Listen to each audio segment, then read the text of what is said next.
this was just like, to me, such a cool, clever idea. I couldn't find like their revenue. I didn't have a chance to check, but you can go on the site and it's like, What's it called again?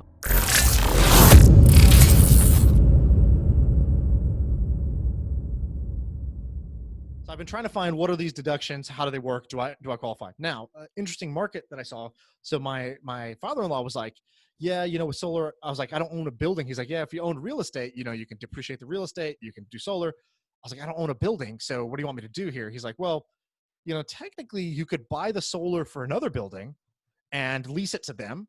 And then you write off your whole and your CapEx, whatever. And so what I found was there's this business. So if you ever notice, there's a long way of saying, have you ever noticed when you drive by schools that schools all have solar panels on top now? Sometimes, And yeah. and so if you see in California, especially, you go every middle school, high school is just got solar panels all along the roof. And the way this works, I found out, was companies like Chevron and Exxon or whoever, they want tax credits. And so what they do is they go to the school and say, hey, we will buy solar for your school. And they buy solar panels for the school. It becomes a tax write-off to them. The school leases it from Chevron. And so Chevron gets a monthly payment from the school, and the school gets lower utilities without ever taking a dollar out of its pocket. So I thought this was very interesting, and it sort of, I don't know much about this yet, and so I'm going to dig into this, but it seems like there's a business to be had for basically pairing up schools, churches, other types of entities that want solar. They want a lower utility bill. They don't have the money to invest to do this whole infrastructure thing. And businesses which are looking for tax write-offs, and just make it where you push a button, the project happens, and you receive your paperwork that says, here's your deduction. And here's your income stream coming from the lease. So I think there's a business to be built, basically pairing up the two sides of the marketplace, a physical building like a school or whatever that wants solar and doesn't want to pay any money, doesn't want to do any work, and a company that's looking for tax write-offs that is willing to go give that school solar in exchange for the tax write-off. Love it. I'm going to tell you something even very similar as well. And this is in the same vein of very half-baked, 10% baked, 1% baked. Most highway medians and government property or public property has grass. And the reason it has grass is the cheapest way to cover land. Okay. But grass is actually incredibly expensive to upkeep. Okay. Like if you're in a median, you have to mow it. Like the way that the math works out, it's something like I forget the exact. There's math behind this, but and then plus having to mow it and water it and do all this stuff, it's incredibly expensive. And in LA, I have to remember the numbers, but in LA, I think that like 20 or 30% of all water went to watering lawns. Right. And so what they did was they tested this out and they gave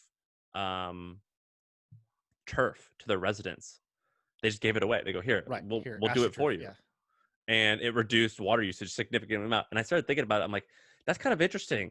What if you just went to the government and you're like, we're just gonna let's just turf all the medians in America. Right. Because I heard that on NPR they did this whole thing. They're like about how bad grass is, and I was like, that's pretty amazing. I got to look into this, and I have not looked into it. So I sound like just a fucking idiot this whole episode. But no. So let me give you one more. Okay, so here's the general theme of these really random ass topics we're talking about. Is when you look around the world, and this is what I'm now training my brain to do. When you look around the world and you see some item or object or patch of grass, just think to yourself, how did this get here? And what you realize is there is a business underneath every single thing. Like this is going back to when we said, in offices, you got that poster about like the kind of HR hazards or whatever, like the stupid labor law poster you have to put up in your office. It's a huge business. That's a huge business. I was blind to this, right? I just saw this poster. I didn't ask how it got there. I didn't ask why it had to be there, why every office has this. But whoever asked that question realized there's an opportunity here. And they started laminating these fucking posters and making $50 million a year, giving you this annual poster that you have to update in your office. So that's the test for the listener is start to look at the world and say, how did this get here? Who wanted this here? What is the economics of this getting here? And oftentimes that's a great point, Shaan. A lot of times when people they don't think about that stuff, and if you dug deep, a lot of times you could realize that there was some bureaucratic decision that was a fucking horrible decision. Right.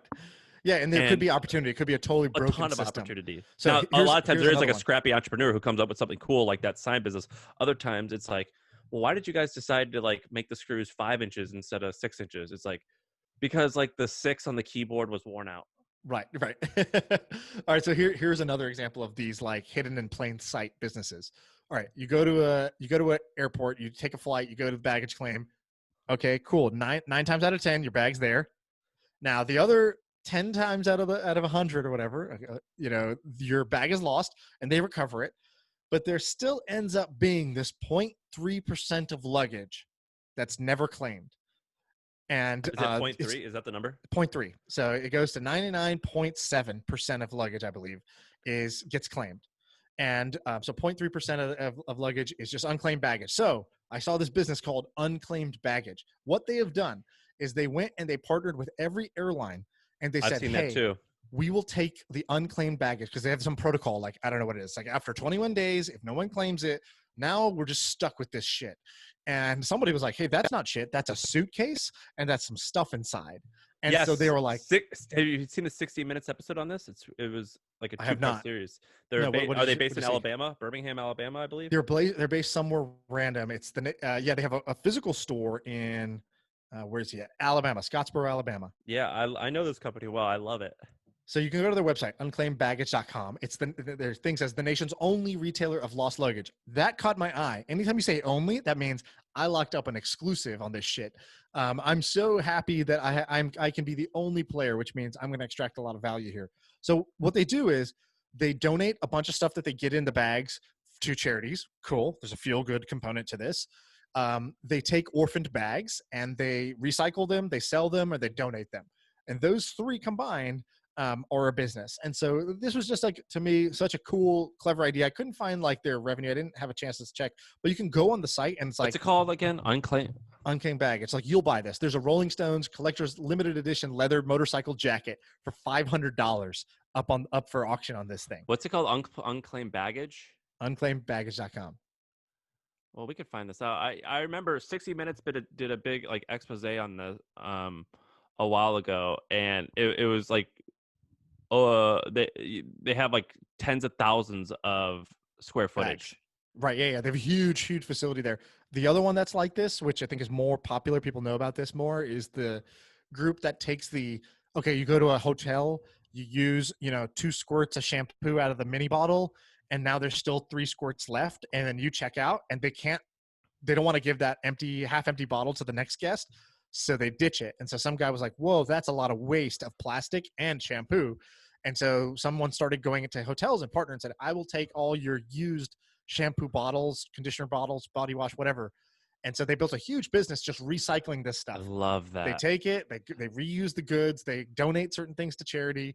And it's such a good business. It's like doing good while doing well. And I think those are great. I love that. Here's why I just Googled. So Doyle Owens is the founder of Unclaimed Baggage. He's dead now. He died recently. And if you Google him, he's just like an old Southern white looking dude. I mean, just a normal ass looking dude. And the guy who watches Billy Madison 3 times a day. Yeah. Well, the reason why I like him is because I think that people tend to overcomplicate things. And like, I'm very passionate about the mission of reducing waste. Right. Just don't, like, the idea of don't consume what you don't have to consume, and just don't be wasteful. I was raised Catholic, and like this idea of like gluttony and like waste, it's in my blood. I hate it. Fucking guy, this is like the definition of just like turning shit into gold, of just like, he's just like, it's a super simple, it's not fancy. It's in Alabama, which, I'm from the South, so, but no disrespect to the South, but like people look down on that shit because they think they're in Silicon Valley, that they're special. And this guy reduced waste significantly and got very wealthy in the process. Right. Love it. And he probably created maybe thousands of jobs for like low income people. This guy's the best. I love this. So if you know about a business like this, I'll call these hidden in plain sight, super simple ideas, just things that when you look around the world, most people just take them for granted. And then somebody out there is like, no, wait, how did this get here? Who picks this up when it's done? What's the business of that?